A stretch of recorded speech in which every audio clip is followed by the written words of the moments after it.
Podcast where we watch every single episode of the 1966 Batman TV show. Today, we're discussing episode 16, titled He Meets His Match, the Grisly Ghoul.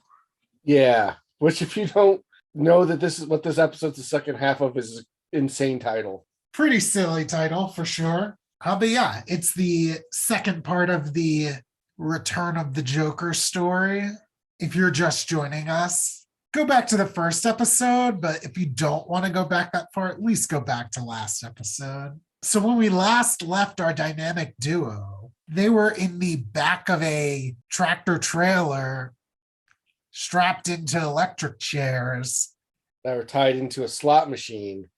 That would electrocute them if they got 3 lemons. Yeah, they were 1 lemon away from their doom. Oh, the tension, you could cut it with a knife. I'm sorry to tell everybody, it lands on the 3rd lemon. Yeah, and that should be the end of it. Well, it almost was, except the power goes out.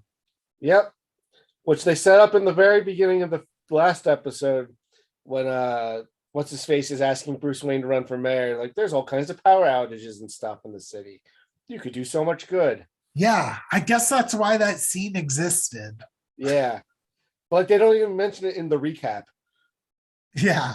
So, like, it's just a Deus Ex Machina. Well, the Joker reminds us in case we forgot. Yeah. He mentions it's like New York. Yeah. New York used to have big grid problems, so. Yeah. And I guess rules out Gotham City for being in New York. Yeah. Although I guess the narrator did mention Brooklyn that one time. Yeah. Fortunately for Batman, not only does that happen, but like a police car rolls up. Yeah. And I have in my notes, oh my God, a black person. It's one of the cops is African American. Yeah, wow. Good for you. I didn't even realize. Yeah. The first one in the show. No, we've had another black cop. Have we? Okay. Yeah, he's one of the high-ranking officers that Commissioner Gordon's do any of you men want to take up the challenge of fighting Penguin, Riddler, whoever? Yeah. Okay. Because the only noticeable black actor I can think of in the series is Eartha Kitt, and she doesn't come till much later. Oh, yeah. Well, notable black actors. Yeah. Who knows if there is anyone else? We'll see. Yeah. What would you do if you were a cop and you rolled up on a suspicious abandoned vehicle, and in the back was 2 people dressed as Batman and Robin, super sweaty and tied to the electric chairs? What would I do in 1966 or what would I do in 2023? Are they different? I think my expectations would be different. Yeah. I just came on looking very I'm not trying to kink shame. It does seem a little kinky. Yeah. But yeah, to each their own. As long as it's consensual, which in this case it was not. So it sure wasn't. Yeah. Batman and Robin head to police headquarters, have a brief caucus with Commissioner Gordon. He lets Gordon and us viewers know that he had a transmitter hooked up to that recorder he set in the Batmobile. Yeah, last episode. Very forward thinking of him. Exactly. He lets us know that every single person in the world's voices have unique sound wave patterns. Yeah, I don't know if that's true. I don't know if that's true either. But thankfully, with his recording and the equipment in the Batcave, they're going to be able to find out who the Joker's henchmen are. Yeah, then that might lead them to his hideout. Yeah. Which, I get that, but it's just weird that they never really gave a damn about the henchmen before. Well, I think they've done stuff with the henchmen in the past episodes. Yeah, but they never cared about their identities. I guess, yeah. Well, that's because in this case, one of them has an identity that would be shocking to the characters. I know story-wise why they're doing it. And yeah, they're quickly able to deduce the identity of the Joker's 3rd henchman because they use the previously recorded voice capture of Susie Yeah, when they bumped into her right before they were captured at the school. Yeah, they use that as like their control voice, I guess, Yeah. in their experiment. Yeah, is that the experiments are trying to like demodulate the voices from the vehicle? Because Joker was like, I was like, oh, we'll use a voice disguise thing, which didn't sound any different. Yeah. Real weird. They never cared about that before either. Yeah, because they didn't have to mention that at all, and they still would have had the surprise. Do you know what I mean? Yeah, kind of silly. Anyway, they find out it's Susie. And I feel like we get a great holy quote from Robin here. Yeah, he's so devastated. I Yeah. don't know if he like were they setting up that he has like a crush on her in the first episode? I sort of got I vibes of didn't that. feel like they did at all. Yeah, I don't know. Maybe I was reading into that, like all the dudes wanted her because she's the head cheerleader. Because she's like, but she's the head cheerleader and stuff like that. I guess so. I don't know. Everything felt very platonic in the first I episode. just know that all the babes want Robin. It's true. Whatever All Robin. the young Yeah, ladies want yeah, him. no, there's young ladies. Yeah, Anyway, Robin jumps up and he yells, "Holy Benedict Arnold!" yeah, And I thought it was great. yeah. So she's like, she's on student council and head cheerleader. How could she? She's And a then responsible member of society. Batman compares her to Eve and the apple, Yeah, which feels so fucking sexist. it's also like putting way more. Like this isn't nearly as big a deal. You know what I mean? Like, And then he's like, Joker the snake. yeah. Although that's what made it worth it for me. Joker tempted Eve. I love it. Yeah. Batman has the idea that now that we know Susie's working for the Joker, this is a job for Dick Grayson, undercover agent. Like he says, which is kind of funny. Yeah. I know we've mentioned in the past, we love when they have to like use their civilian personas. And this is the first time Dick's got to do that. Yeah. Like Alfred got to do that already. Yeah. So next we just need Aunt Harriet to go undercover. I mean, she just was kidnapped. That's all before. Yeah. Gosh. She doesn't even appear in this episode. Thank goodness. Yeah. So when Batman's asking Robin, like, where would she hang out? He's like, oh my God, the candy store. I'm like, these guys aren't like 9.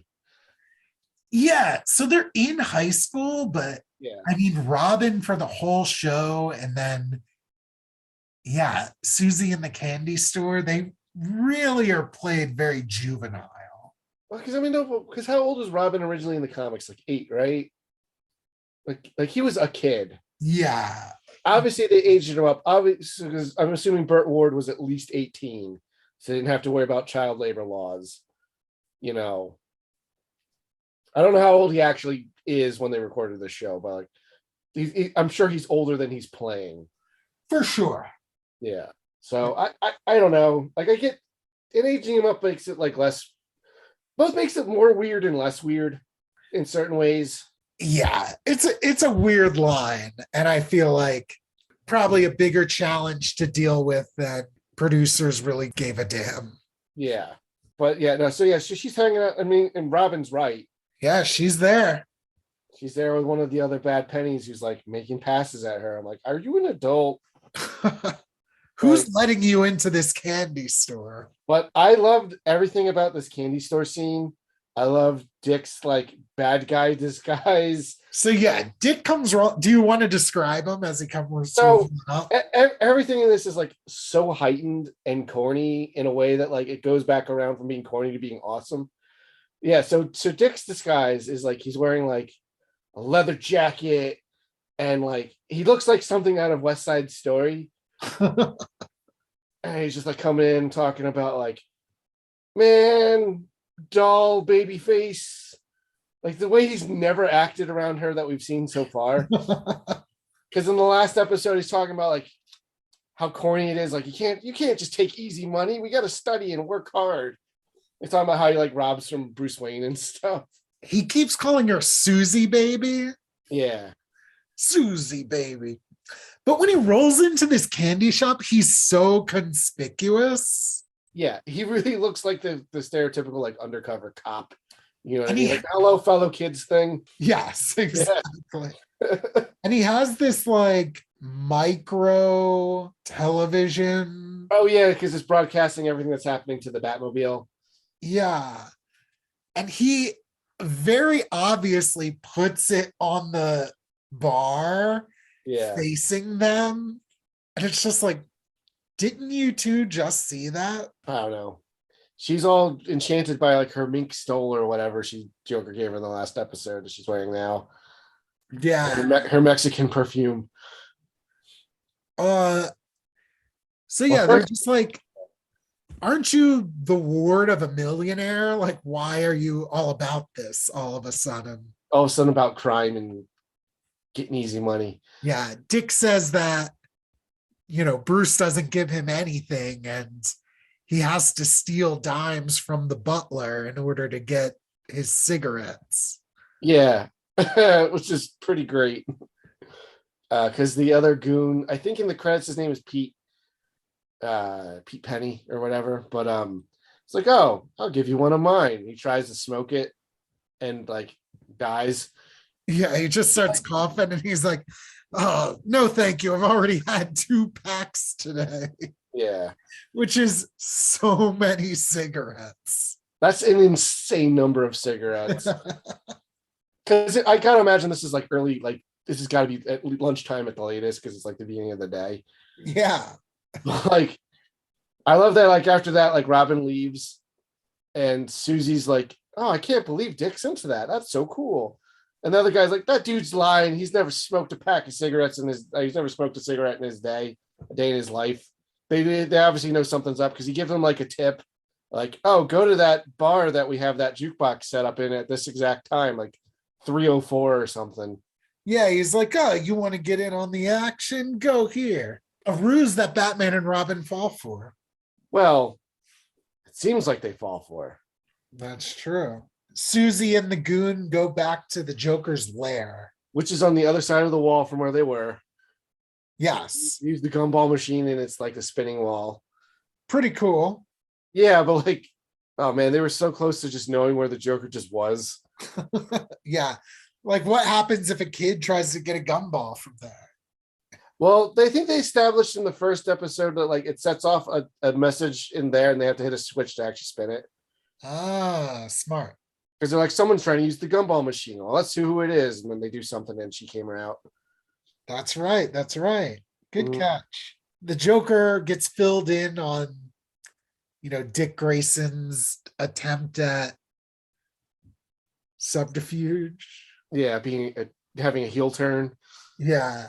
And the Joker takes that information in and then decides to give Susie a bottle of imported Canadian perfume. Yeah. Ridiculous. But he's like, she's going to use it. He's like, don't use it until you do this thing in the milk machine, which I need you to do. Well, that's the thing. She's like not getting money. She's just getting like finer things. It's like the first step, she got the mink, she got the Mexican perfume, and she got like a big diamond watch or whatever. And like that fur. Yeah. That like stole she's wearing. I assume it's a stolen stole. As Batman and Robin head towards the cocktail lounge, the Joker says something about it being their 0 hour. Yeah. Which like made me think of that awful DC event. Yeah, I was gonna say that was a DC event much later. Yeah. And then when Batman and Robin get to the cocktail lounge, Batman's like, okay, it's 0 hour. Weird. So that jukebox that's like gimmicked is still there. They go to set it off, and I wrote, why would they keep that jukebox? One, why would the business want to still have that there? It's got a gun in it and robbed them. And 2, wouldn't it be evidence?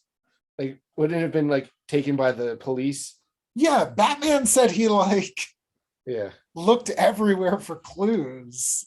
Yeah, and it obviously had a transmitter because the Joker was talking through it. There may have been something you could have like reverse engineered from that. But it's just insane, like as a business owner, that I would still have that in my store. Do you know what I mean? Yeah, it's just weird that it wasn't taken away. Yeah. I would at least not have it be plugged in, Well, the gun pops out again, and we get the first deployment of the bat shield. Is it the first deployment? I know I've seen that. So maybe it's just I'm just remembering it from general Batman-ness. Yeah, I remember it from the comics. I feel Yeah. like it was like he had it on the cover of one of them. I thought I remember the Adam West character like version having it. They I'm might sure just it comes back again. oh But yeah, I don't think we've seen it yet. I'm sure I'm just misremembering then because I was like, this is watching this. I was like, I don't know if this is the first appearance of this or not because I remember it. It's pretty goofy, regardless. Yeah, it's shaped like a big bat, but like it's big and square and folds up. Because I guess it's supposed to be kind of like a riot shield. Yeah. Yeah. And it just has Bat Shield written across the front of it. I would have been disappointed if it didn't. But yeah, no, the shotgun like blasts at them a bunch, but they're able to hide behind the shield. They throw one of Batman's like explodey pellets or whatever. Yeah. Destroy it. And they realize they've been caught in a trap. Although Batman points out that like obviously they knew it was your big Achilles heel in your performance was you obviously don't smoke or whatever. Like Batman also picked up on that. And he says it's something about him bragging, right? Yeah, he's just like, oh, it's to your credit that your ruse didn't work because he's just too good for it to work. Yeah. But now they realize that like, yeah, Susie's life's in danger now that the bad guys know that Dick Grayson was working with Batman, or at least the police or in some form to suss something out. She's a liability and her life's now in danger. So they need to like rush and save her. Yeah. But not before Batman gives the cocktail lounge owner a warning to always inspect his equipment. Yeah, jukeboxes can be dangerous or whatever he says. Yeah. So I feel like under normal circumstances, they're not. Yeah, I think this would only happen here in Gotham. Also because like yesterday, a gun came out of that, and threatened to shoot people. And it came out again today. Which is funny because like when the gun comes out, like it has an actual record player in it.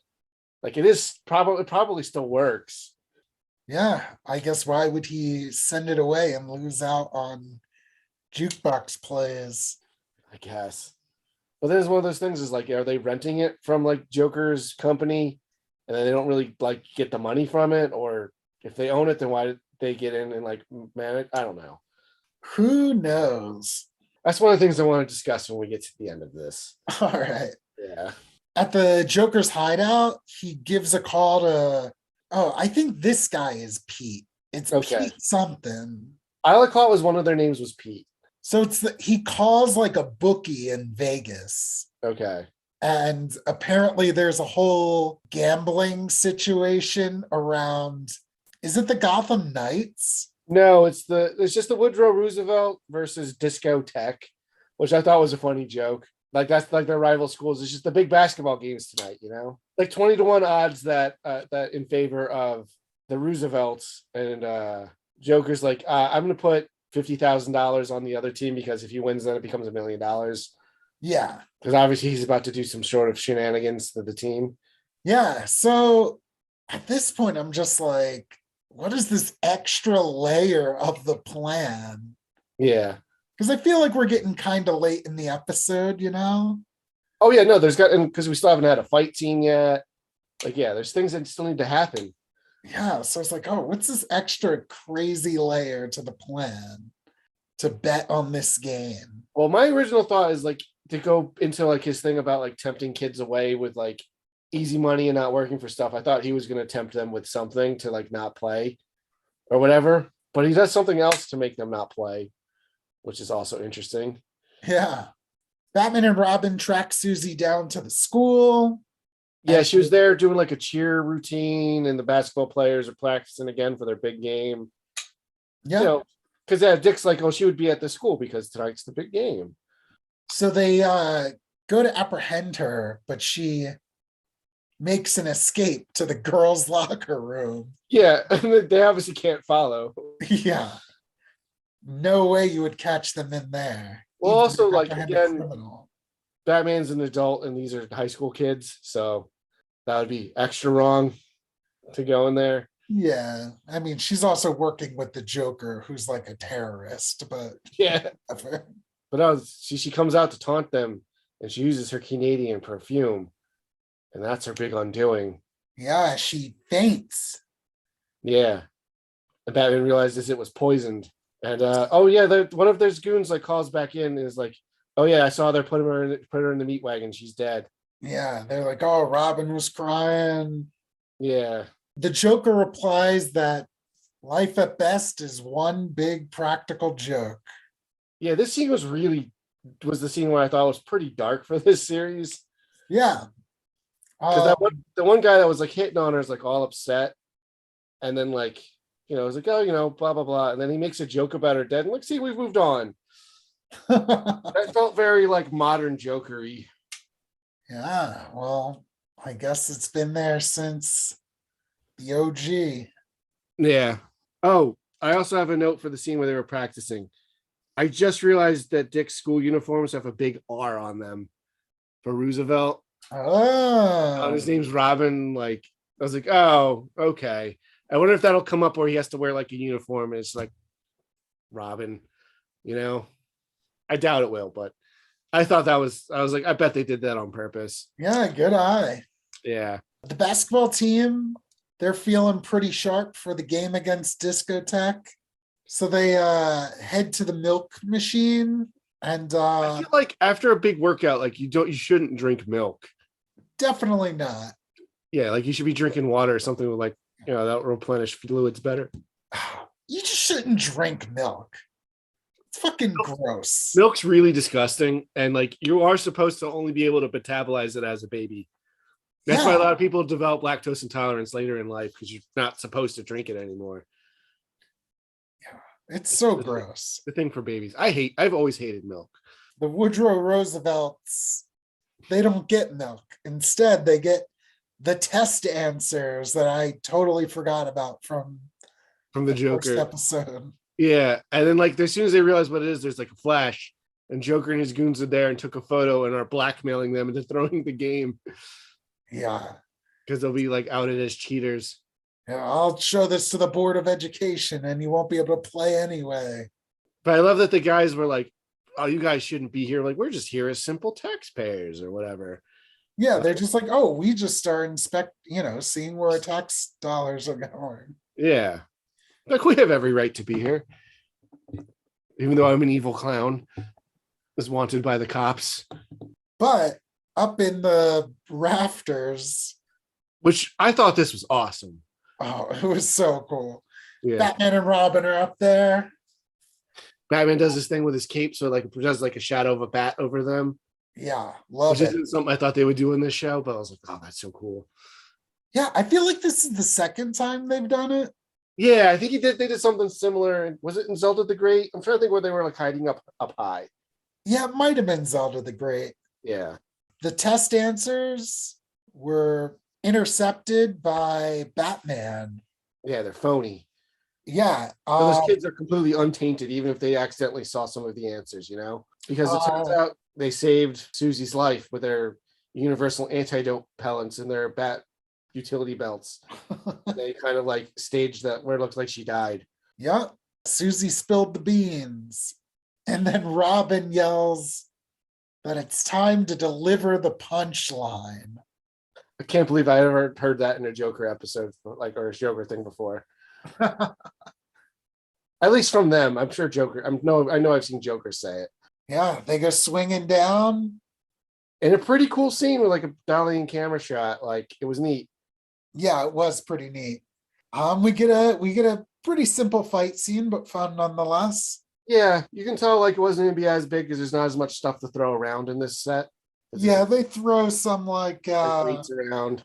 Yeah. I love the Joker has to roll it at Batman and he can just pick it up and throw it at him. I gotta imagine he's in much better shape. Oh, for sure. Yeah. The Joker uses his sneezing gas on Batman. Yeah, but Batman took an anti-allergy medication before the fight, because he knew he was going to use that. Yeah. Which I thought was really great. Yeah, because of course he would take it. Yeah.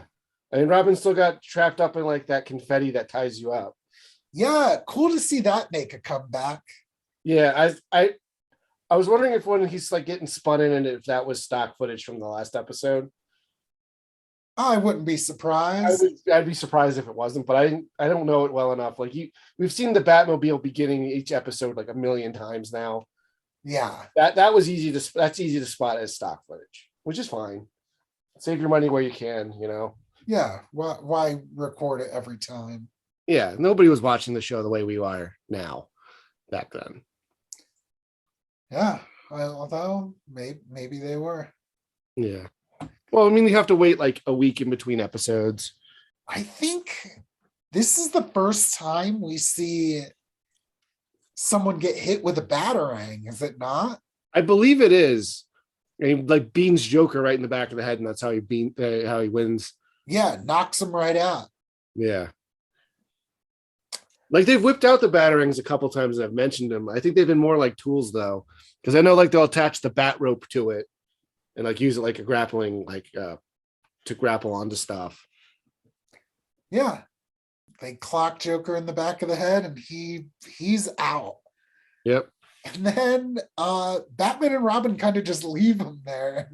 Yeah, they kind of just run away. They didn't even put him in cuffs. Yeah. Yeah. So I guess we could assume that I assume they probably already called the police to be there. Because I did think that was funny. It was very funny to watch, but we have seen like many episodes where like the police arrive just as Batman and Robin are done beating up the bad guys. They already alerted them what was happening, which I always appreciate actually seeing them get arrested. Yeah. And it's cool to give like Chief O'Hara something to do. And no, like Irish exclamations. Saints. Oh, I did like it was either this episode or last week's episode. He's like, Saints be praised. Yeah, I think it was this episode. Commissioner Gordon was like, oh, well, it's actually just Batman's equipment to do all the work.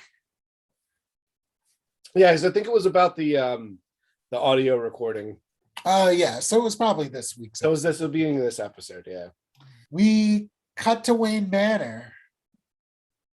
It's the next day or maybe a few days after. Sometime after. Yeah. Susie's there with her bags packed and she's crying. Yeah. She she really regrets all the bad choices she made. And I thought this was really awkward and funny. Like Dick's like, well, once we found out about your broken home and bad upbringing, you turning to a life of crime only makes sense.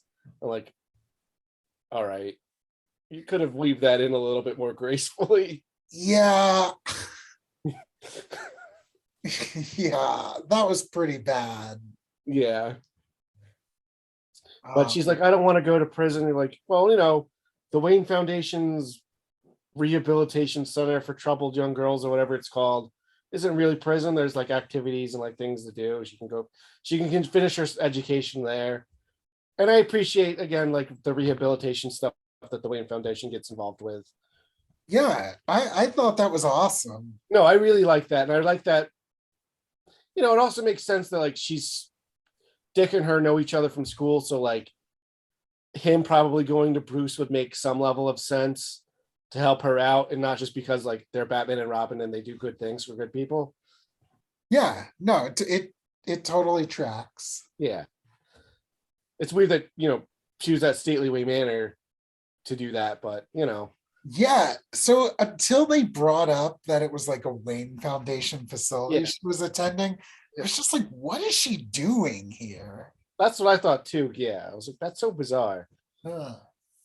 She gives Dick a little kiss, and then, which is not a sentence I enjoy saying, but and then the episode ends. Yeah. Very somber note, kind of like the biggest downer we've ended on. Now, there's been a couple of downer endings. I would argue, I mean, I'm not going to argue that it's not the biggest one, but there's been a couple where it's like, oh, that one lady was in love with Batman and she'll never know who he is. And it's like, oh, that's kind of sad. And then I think the first one, like Batman mentions like his parents being dead by the end of it again.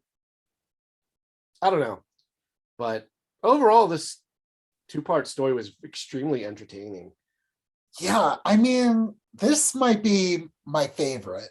episode so or far. group of episodes so far. Yeah, it's up there for me too. I'm not entirely sure how I'd rank them in the moment. The last Riddler episode was really good too. That was really good. I think this one beats it out for me though. I mean, it's definitely the best Joker story so far. Oh yeah, for sure. Easy. I mean, it's only two. But this one's way up there for me. The quibbles I'd have with it are like detaily stuff that the show's not concerned with. But like the show was very entertaining. I definitely see why the Joker became one of the most popular villains. Although I think the Riddler and the Penguin were more popular in this iteration, if I remember reading. But I think we talked about in the Scooby-Doo episode that like Joker and Penguin were like the two guys that were always in stuff at the time. Yeah. And they had a lot of like duo like schemes in the comics and stuff. But yeah, I really enjoyed it. My thing is like Joker robbing stuff through the machines is really stupid, where it could have just made money by having machines around and then still done his like scheme where like he's corrupting the youth. I really like that corrupting the youth thing angle though. I thought that was clever. Yeah, I love that idea. It shows that Joker's a forward-thinking super criminal. Yeah. With the things you've said in mind, how would you rate Joker's plan? I think I'd say it too. I think it's a little inefficient. Yeah, I mean, what? I guess his ultimate plan is to win the bet, right? Yeah, I guess. Or like ultimately, I guess to get like more goons for his criminal empire. What do these people always want with like so much money? They don't ever spend it on anything. Who knows? I mean, he just buys a pinball or thing immediately after getting out of jail. Yeah, so like I guess he already has to have some amount of money. Yeah. Yeah, no, I'd give it a 2. I think it's a good idea. I don't think it was done as good as it could be. Is it also requires them like still getting involved? Like it's not automated, Yeah, I do wish like the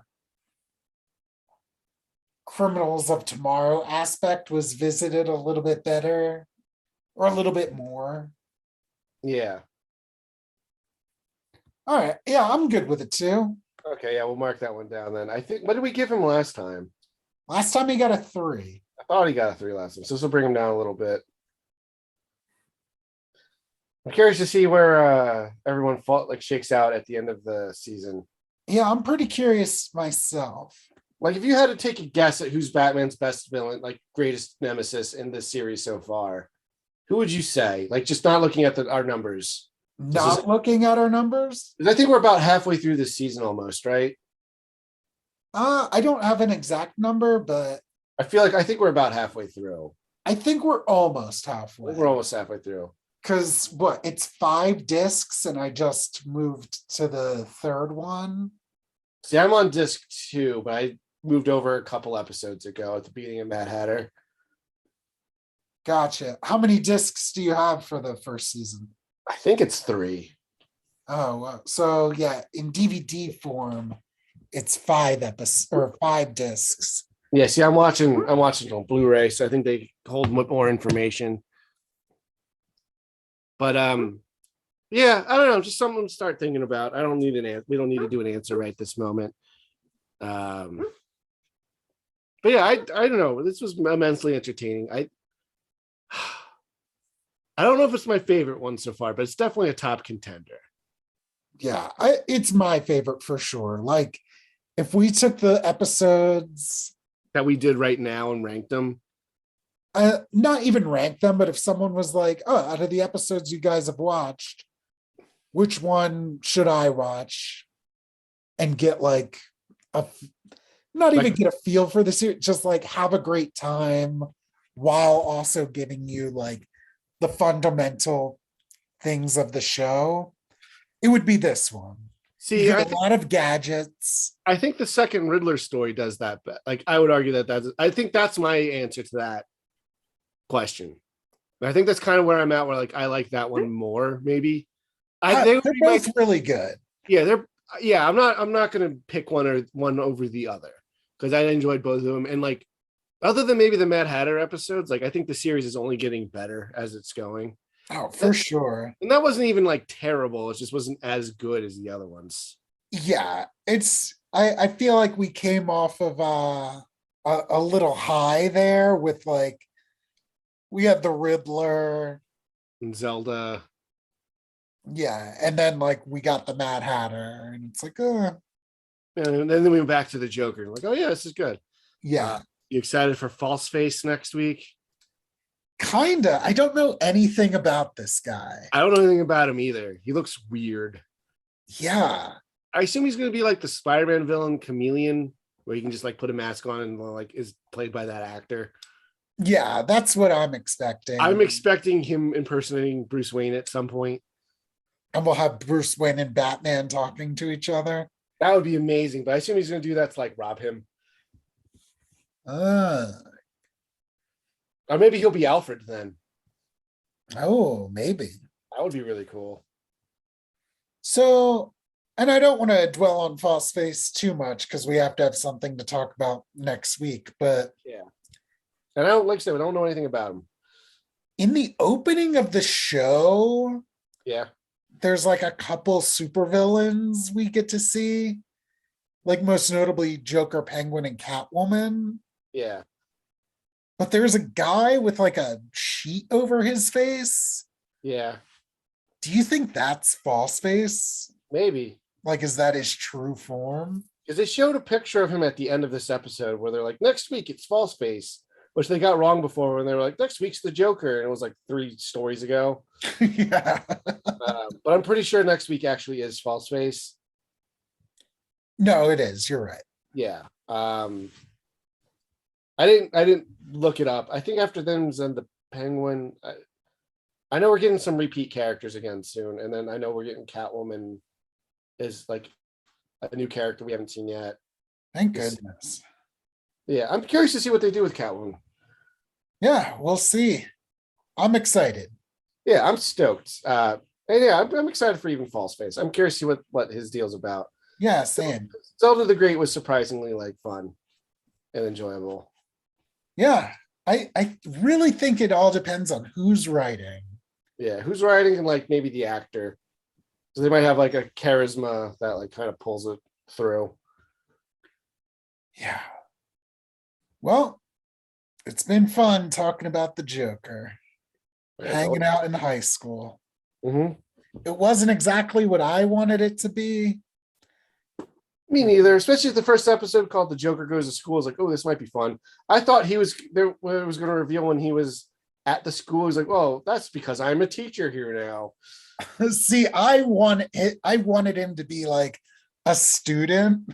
That would have been funny too. And he has like a varsity jacket with a big J on it. Yeah.